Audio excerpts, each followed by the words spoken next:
Hello, everyone, and welcome to CML Good News of Infant Jesus Church, Sacramento. I'm Ryan. And I'm Albert. Guess what? We've got some exciting updates lined up for you today. That's right.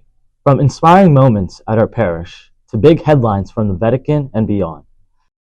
Let's kick things off with news from the Vatican. Pope Francis was discharged from Rome's Gemelli Hospital on March 23rd and now is resting at Casa Santa Marta. Despite his health struggles, Pope Francis continues to aspire. During his recovery, he made over 40 key appointments and called for peace in conflict-ridden areas worldwide. What an example of resilience and dedication. Shifting gears to some exciting global news, the World Council of Churches recently released a climate justice handbook, urging Christians everywhere to stand up against polluters and advocate for environmental justice.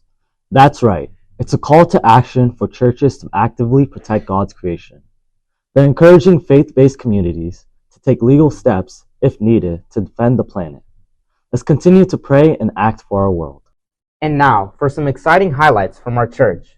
Our parishioners recently experienced a powerful Lenten retreat right here at our church from March 28th to 30th.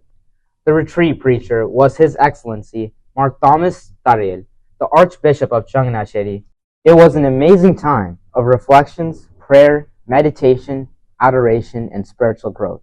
While our adults were having the retreat, our children from kindergarten to 5th grade were having an exciting session led by Harsha Lindo and Cicely Joseph from Livermore Mission, supported by our youth volunteers. And that's not all. On March 22nd, the Chicago Diocese Silver Jubilee was officially inaugurated at St. Thomas Silla Malabar Cathedral, Chicago, by our Bishop Mar Joy Alapat. 3 of our church members were present during the inauguration at Chicago. The very next day, March 23rd, our church joined in the celebration with the lighting of the candle and a special prayers, marking this beautiful milestone in our faith journey. And of course, we had some incredible stars who were recognized in our CML community. A big congrats to CML Stars of the Month, Ann Palcolodi. Kudos to Rahel Kocheri, Rebecca Kocheri, and Karen Chris, who were the CML Missionaries of the Month. Congratulations to all of you for your dedication and growing closer to Jesus. We also want to give a special shout out to Aju and his family for being one of the finalists at the CML Diocese level Christmas Crib competition. As part of our commitment to safety, we recently held an active shooter training. It was also an important session, helping everyone feel more prepared and aware. Thanks to all who participated. And guess what? We got some amazing events coming up that you don't want to miss. First up, on April 13th, we'll be hosting our Easter egg hunt. It's a day full of fun, family, and of course, plenty of Easter eggs. Bring your friends and family along for a great time. Then, our mission trip is set for April 26th. It's a wonderful opportunity to serve and make a difference. Be part of something truly special. On April 27th, don't miss the food festival by Putrevedi. Come hungry and enjoy a delicious spread of amazing food while supporting a great cause. If you're into the great outdoors, our camping trip is happening on June 6th, 7th, and 8th. It's a perfect chance to get away, connect with friends, and spend some quality time in nature. Remember, our Lenten food drive is still going on, so make sure to keep on providing non-perishable food to help the less fortunate. Wow, so many great things to look forward to. You won't want to miss a single one. Stay tuned for some exciting interviews. Hello everyone. Our Infant Jesus CML team is thrilled to welcome a special guest who flew here all the way from the Archdiocese of Changnasheri, Kerala, His Excellency Archbishop Mar Thomas Tharayil.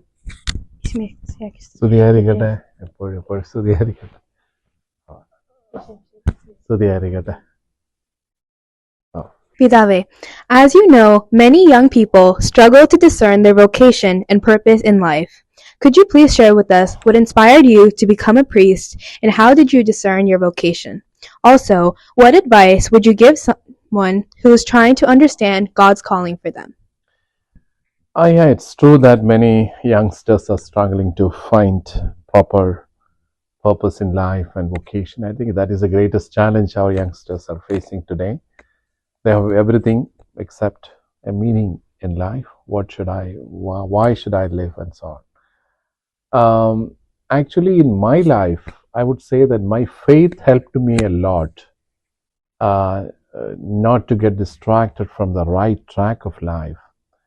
When we follow a spiritual life, when we regularly go to church and we participate in the family prayer and such things, and we regularly attend catechism and so on, actually that faith life helps us a lot to be on the right track. So that was the greatest help for me to discern my vocation also. I became an altar boy at the age of 9, and I was a very zealous altar boy, very much attached to the altar. And then I spontaneously discerned that this is the place for me, because I wanted to be at the altar as a priest. So it was easier for me to discern my vocation. So my life as an altar boy helped me a lot. And also I was active member of the Mission League, CML. So that way we were, this Charupushpa Mission League, the CML, that is actually helping us to think a lot about the missionaries all over the world, the missions all over the world. So that also helped me to be in touch with the vocational life. And after my school, I discerned that this is my proper life. Pidave, how do you believe the Catholic Church can better engage with young people today? Yeah, Catholic Church has a lot of platforms to engage with youngsters. I think the church has to accompany the youngsters. I think that we are trying to do through our priests, sisters, and lay missionaries. We are accompanying the youth, but the youngsters today are not very much attracted to the faith life or a value-based life. That is the greatest challenge for the youth ministry also. So sometimes youth ministry turns up just like a DJ program. It's simply dancing, singing, and so on. And the priest is sometimes compelled to be in the midst of that dancing. I don't think that that is the proper way, but actually we can motivate our youngsters to find out the right way and to think more deeply about their life. So the church has to remain as a source of motivation for youngsters to find out the proper purpose of life and to remain faithful to their call. And to remain deeply in connection with Jesus Christ, who has a particular plan for each and every one of us. So that way, youth ministry has to be adapted to the situations, the modern challenges and situations. I think the church is doing a lot. Yeah, always we can say that it's not enough. That again becomes a motivation to do something more. Yeah. How is your experience? The church is engaging well with the youngsters? Yes. You have a role in the church. Yeah. That's good. Pidave, what do you consider to be the biggest spiritual challenge faced by young people today? What advice do you have for young people who are struggling with their faith?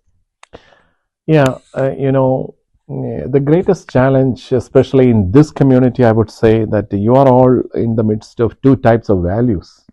One, values of your parents. They are coming from an Indian background or the Kerala context, the Syro-Malabar context. So they have a typically different way of family life. For example, the rate of divorce or such things are very, very less in our community. We cannot simply think about such things. So we remain faithful in relationships. That faithfulness in relationships is, even if we quarrel, it is unthinkable for us to get separated, you see. Quarreling with each other may be a normal thing, but divorce is something unthinkable in many of our families. So, but you are living in a culture, when you are in the school and so on, you are confronting another culture where all these things are more common, or the freedom of individual is more important than that family and so on. So you are always in the midst, you are always going through that tension between the two systems of values, I think so. So here, how to find out a balance, I think that is the greatest challenge the youngsters are finding. I would say that our faith transcends the cultural barriers. That means faith is relevant in any culture, not only in India, also in America. So what has been revealed to us in the Word of God, and the faith life actually gives us a proper footing to find out a balance between these values and to discern what value is more proper to our faith life. So that way, I think remaining faithful to the faith life, the Christian faith, that can be the greatest challenge that you will be facing. Yeah. David, what is the most important value or principle you want young Catholics to remember as they grow in their faith? Oh yeah, when they grow in their faith, the greatest value they have to cherish is, I would say, the relationship with God.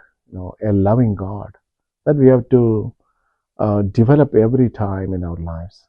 If you can develop an intimate relationship to Jesus Christ, then all other things are trivial, means not very important. The most important is this deep union with Jesus Christ. So find out some time for prayer, interiorization, a time for slowing down with Jesus Christ. That way we can develop our relationship to Jesus Christ. Thank you, Pidave, so much for coming here today and taking time out of your busy day to come and talk to us and teach us about how to be good Catholic youth. Thank you so much for coming to our church, and we're so blessed to have you here. Oh, yeah. Thank you very much. Hi, everybody. This is our CML Star of the Month, Ann Palcalotti from, what grade are you in? Fifth grade. And what CML group are you in? St. Thomas. St. Thomas. So she is our Star of the Month, and we have a couple of questions that we wanted to ask her regarding why she even tried to complete our CML diary. So, Achu, what motivated you to do the CML diary?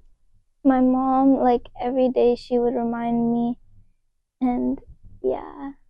So your parents played a big role? Would they tell you every day, or did you start, stopping after a while? Did they have to remind you all the time, or did you just start learning to do it by yourself?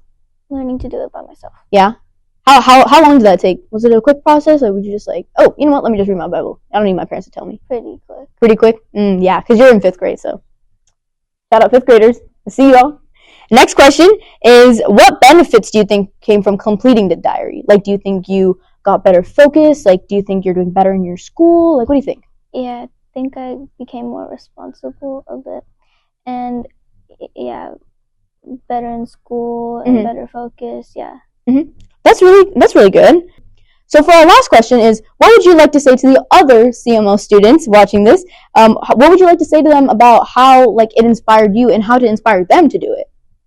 I think that they should do it because it helps with your faith, and it makes it helps you grow in faith and helps you become more responsible. And during family prayer you can do better instead of just sitting around. So thank you so much, Achu, for telling us about your experience with the CML diary, and I hope that we all hope that you also will do our CML diary. So thank you, Achu.